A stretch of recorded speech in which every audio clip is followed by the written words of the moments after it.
అదేదో సినిమాలో డైలాగ్ ఉంటది. రైలు ఎక్కాలంటే ఏమన్నా రావాలా అండి అంటూ 'వెంకీ' సినిమాలో ఏవిఎస్ గారి డైలాగ్. ఇప్పుడు అలాగే ఉంది. రైలు ఎక్కాలంటే మెడలో బంగారం వేసుకోకండి. రైలు ఎక్కాలంటే బంగారంతో ప్రయాణం చేయకండి.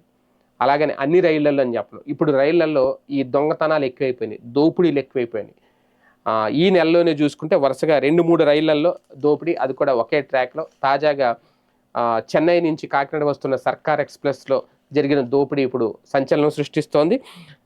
అంటే వీళ్ళేం చేస్తున్నారంటే ఎక్కువ అంటే ఇప్పుడు ఎవరు ప్రయాణికులో, ఎవరు దొంగలో వాళ్ళేం మెడలో బోర్డేసుకోరు. నేను దొంగని అనేది.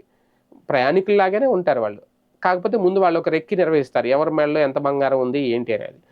ఒక్కసారిగా వాళ్ళు అటాక్ చేస్తున్నారు. ఒక 10 మంది ప్రయాణికుల మెడలో ఉన్న బంగారాలు, లేదంటే అక్కడ వాళ్ళ దగ్గర ఉన్న క్యాష్, హ్యాండ్ బ్యాగ్‌లు ఇవన్నీ లాక్కుంటున్నారు. అదే సమయానికి ఎవరైనా చైన్ లాగితే అక్కడ దూకి పారిపోతున్నారు. ఇప్పుడు తాజాగా అదే జరిగింది బాపట్ల దగ్గర. అయితే 2 నెలల వ్యవధిలో ఇది వరుసగా జరుగుతున్న దోపిడీలు చూస్తే ప్రయాణికులు కూడా భయపడుతున్నారు. తాజాగా కాకినాడ పోర్టుకు వెళ్తున్న సర్కార్ ఎక్స్‌ప్రెస్ చైన్ లాగి ఆపేసిన దుండగులు బి3 అలాగే బి6 బోగీల్లో ఇద్దరు ప్రయాణికుల నుంచి 75 గ్రాముల విలువైన బంగారు ఆభరణాలు అపహరించారట. ఈ ఘటనలో మొత్తం 6 దుండగులు పాల్గొన్నారనేది జీఆర్పీ పోలీసులు చెబుతున్నారు. వీరంతా బండిలోనే వచ్చి రైలు బాపట్ల దాటగానే చైన్ లాగి ఆపేశారు.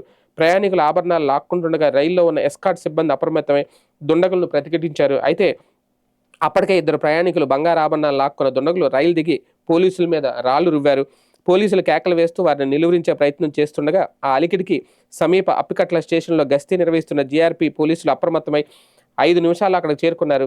జరిగిన ఘటనను వెంటనే పసిగట్టి దుండగులపై 10 రౌండ్లు కాల్పులు జరిపారు. అయితే చీకట్లో గురి తప్పడంతో 4 గుంటూరు వైపు, మరో 2 బాపట్ల వైపు పరారయ్యారు అనేది.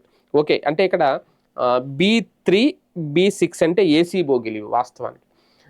చాలామంది ఈ మధ్యన ఎస్6, ఎస్7 మొన్న అక్కడ జరిగినాయి. స్లీపర్ క్లాస్‌లో అయితే భద్రత ఉండట్లేదని ఎక్కువ చాలామంది ఈ మధ్యన చూస్తే బి3 అంటే థర్డ్ ఏసీ బోగీలవి. 3 టైర్ ఏసీ అసలు ఖాళీ ఉండట్లేదు. చాలా రద్దీగా ఉంటుంది. సమ్మర్ అని ఒకటి, పైగా ఇలాంటివి కాస్త సేఫ్టీగా ఉంటది. ఏసీలో బోగీలో వెళ్తే అనేది ఒకటి. చాలామంది ప్రయాణికులు పెరిగారు. ఏసీలో వెళ్ళే వాళ్ళ ప్రయాణికుల సంఖ్య పెరిగింది. దాన్ని ఆసరాగా తీసుకొని దొంగలు కూడా అదే ఎక్కుతున్నారు. ఆ బోగీలెక్కి ఇలా దొంగతనాలకు పాల్పడుతున్నారు.